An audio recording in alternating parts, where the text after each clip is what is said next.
बच्चों आज हम स्टार्ट करते हैं एक नया पार्ट किसका, कोलिगेटिव प्रॉपर्टीज का, जिसको हम कहते हैं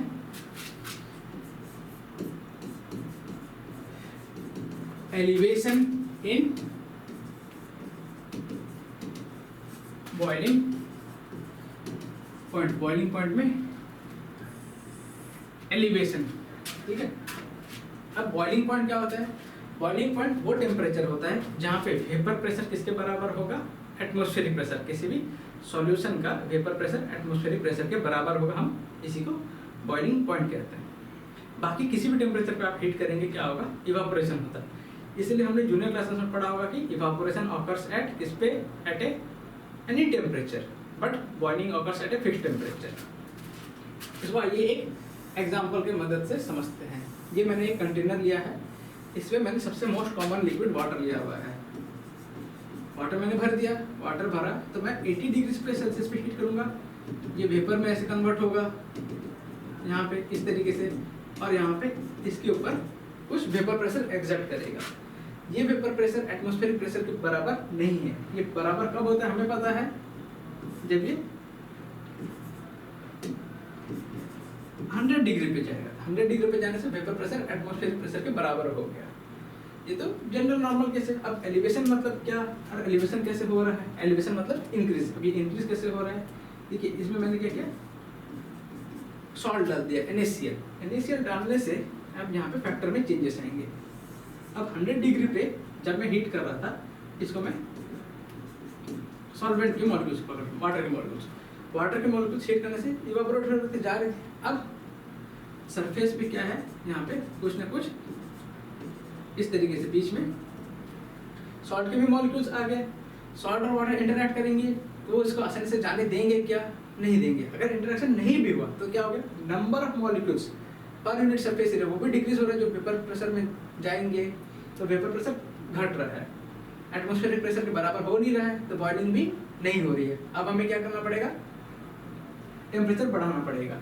तो जैसे मैं टेम्परेचर बढ़ाया, टेम्परेचर में फॉर एग्जांपल 106 या 107 पे ले आया। अब हमने देखा हीट जो अब इसके पास हीट एनर्जी है, ये वेपर में कन्वर्ट हुआ, वो प्रेशर लगा रहा है, ये बराबर हो जा रहा है। किसके बराबर हो रहा है, ये एटमॉस्फेरिक प्रेशर के बराबर हो रहा है। तो इसी को हम कहेंगे क्या, एलिवेशन इन बॉइलिंग पॉइंट। तो इसी को हम एक ग्राफ की मदद से समझने का कोशिश करते हैं। देखिए ये क्या है, प्रेशर ले रहा हूँ, प्रेशर को मैं यहाँ पे इस लाइन को मैं 1 atm कंसिडर कर रहा हूँ, और यहाँ पे x एक्सिस पे मैंने टेम्परेचर रखा हुआ है। हीट कर रहा हूँ। यहाँ पे ये मेरे पास सॉल्वेंट है। हीट करते करते इस टेम्परेचर पे क्या हो रहा है, ये बॉयल हो जा रहा है। इस टेम्परेचर को मैंने प्लॉट करके यहाँ रिकॉर्ड कर लिया। इसको मैं TB नॉट से रिप्रेजेंट कर रहा हूँ। अब सॉल्यूशन को हीट कर रहा हूँ। अब ये इस टेम्परेचर में जाके क्या हो रहा है, यहाँ पे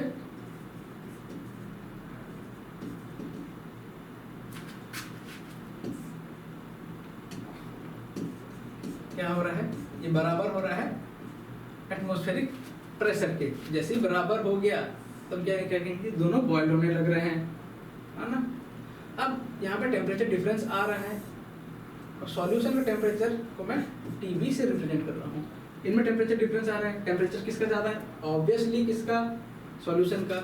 तो इसी को मैं TB, डेल्टा TB से कहूँगा। Delta TB will be equal to TB minus TB not हो जाएगा, हायर माइनस लोअर टेम्परेचर। ऐसे हमने देखा कि डेल्टा TB डायरेक्टली प्रोपोर्शनल होता है मोलैरिटी के होता है। अब कंफ्यूजन आएगा बच्चों को, सर हर एक जगह तो हमने कंसंट्रेशन टर्म पे मोलैरिटी ले रहे थे, यहाँ मोलैरिटी क्यों ले रहे हैं? देखिए मोलैरिटी कैसा कंसंट्रेशन टर्म है, ये टेम्परेचर डिपेंडेंट कंसंट्रेशन टर्म है। तो यहाँ पे जो मोलैरिटी है वो यहाँ पे आएगा क्या, नहीं, क्योंकि मोलैरिटी वॉल्यूम पे डिपेंड करता है, वॉल्यूम टेम्परेचर के ऊपर डिपेंड कर रहा है। इसलिए हमें ऐसा कंसंट्रेशन टर्म लेना पड़ेगा जो इंडिपेंडेंट हो और अमाउंट के साथ डील कर रहा होगा। तो वो क्या है, सिर्फ और सिर्फ मोलैरिटी। तो delta TB directly proportional to m लिखा हमने। इसी प्रोपोर्शनलिटी कांस्टेंट को रिमूव किया तो delta TB will be equal to KB into m कहेंगे। अब KB क्या होता है, KB is nothing but it is ebullioscopic constant. KB को हम कैसे मेजर करते हैं? KB equal to R into TB square into M by 1000 into delta H V A B. अब यहाँ पे क्या है? आर हमें पता है, R is universal gas constant.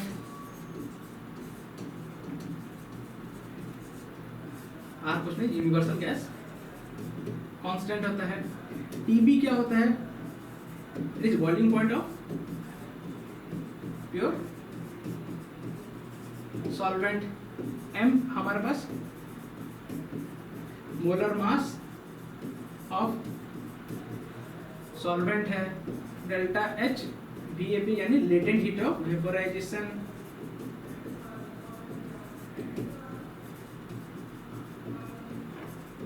और क्या कि केबी किसके ऊपर डिपेंड करता है? केबी सिर्फ और सिर्फ सॉल्वेंट के नेचर के ऊपर डिपेंड करता है। तो हर एक सॉल्वेंट में केबी की वैल्यू अलग होगी। वाटर में अलग होगा, फिनॉल में अलग होगा, बेंजीन में अलग होगा, तो सब में ये अलग होगा। इसका day to day life example क्या है? देखिए, जब घर पे हम अंडे बॉईल करते हैं तो इसके ऊपर हम क्या करते हैं? नमक डाल देते हैं। नमक डालने से क्या होगा? टेम्परेचर बढ़ गया, एलिवेट हो गया। पहले 100 डिग्री पे बॉईल हो रहा था तो वहाँ पे कुछ अमाउंट ऑफ हीट एनर्जी थी। अब 106 108 पे हो रहा है बॉइलिंग, तो क्या हो रहा है? एक्स प्लस कुछ एनर्जी होगा ना, ज़्यादा amount of heat energy retain कर रहा है लिक्विड, तो ये सब्सटेंस यानी अंडा हमारे जल्दी बॉयल होगा। समझा? इसका और एक एग्जांपल हम समझ सकते हैं क्या? पहाड़ों में क्या होता है? जैसे जैसे मैं पहाड़ों में जाऊंगा ऊपर में, तो वहाँ पे क्या होता है? वेपर प्रेशर कमते जाता है, तो बॉइलिंग सब्सटेंस का जल्दी हो जाता है। बॉइलिंग जल्दी हुआ तो हीट एनर्जी कम है वहाँ पे, लेकिन खाना पकेगा क्या? नहीं। तो हम क्या करते हैं? उसमें भी हम सॉल्ट ऐड कर देते हैं पहले ही, तो टेम्परेचर बढ़ गया, हीट एनर्जी ज़्यादा हुआ, तो बॉइलिंग भी जल्दी होगा।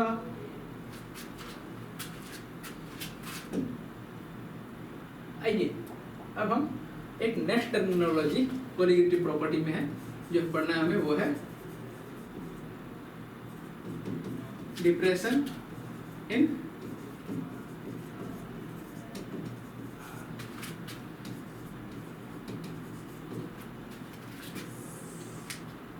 फ्रीजिंग पॉइंट पढ़ते हैं, है ना?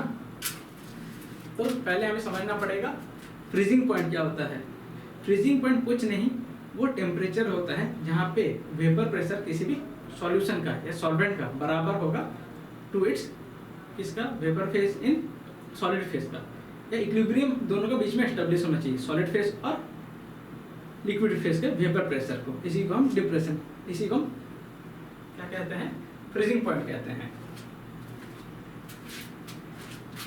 अब हमें पता है कि क्या कि फ्रीजिंग पॉइंट तो घट गया वेपर प्रेशर के कारण।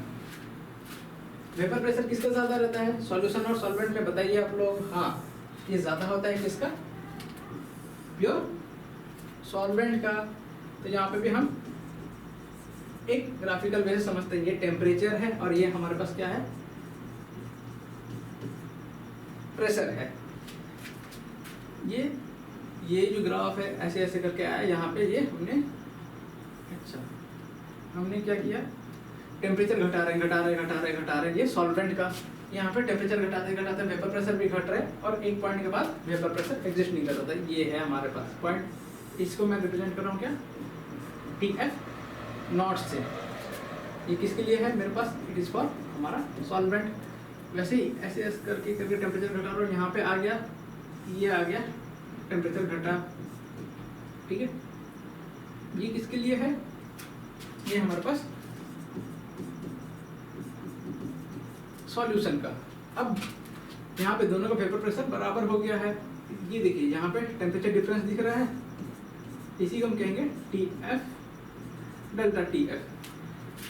तो डेल्टा TF डायरेक्टली प्रोपोर्शनल किसके होगा? मोलैरिटी के होगा। डेल्टा TF को हम क्या लिखेंगे? Higher minus lower temperature. Higher temperature किसका है? ऑफ किसका बोलिए? Freezing point of solvent, minus TF किसका होगा? Solution will be equal to KF into M। M क्यों ले रहे हैं? हमने पहले देख लिया। KF क्या है? KF is nothing but cryoscopic constant. ये किसके ऊपर डिपेंड करता है? ये नेचर ऑफ लिक्विड के ऊपर डिपेंड करता है। अब KF कैसे निकालते हैं? KF निकालने का तरीका क्या है? R into TF square into M by 1000 into delta H of enthalpy of fusion के ऊपर डिपेंड करेगा। R क्या है? Universal gas constant.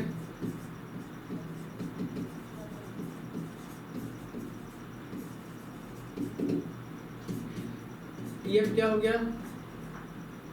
Freezing point of pure solvent। M is nothing but molar mass of solvent delta H। Fusion क्या हो गया? Latent heat of fusion.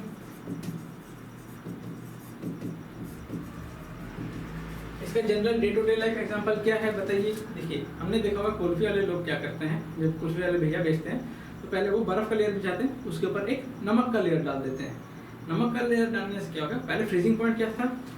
0 degree Celsius था water का, 0 डिग्री में ये फ्रीज हो जाएगा। अब फ्रीजिंग पॉइंट क्या हो जाता है वाटर का? आइस का ये घट जाएगा, -2 -3 पे आ गया। -2 -3 पे आने से क्या हो गया? जब ये 0 डिग्री पे आइस मेल्ट हो रहा था, -2 -3 पे होगा, यानी उसको ज़्यादा देर ठंडा रह रहा है, इसलिए फ्रीजिंग पॉइंट घट रहा है। इसलिए कुल्फी वाले भैया क्या करते हैं? उसके ऊपर एक नमक का लेयर डाल देते हैं। ये सबसे day to day life example हमने देखा होगा। ठीक है, तो यहीं तक था आपका डिप्रेशन एंड फ्रीजिंग पॉइंट। आगे की चीज़ें हम बाद में देखेंगे।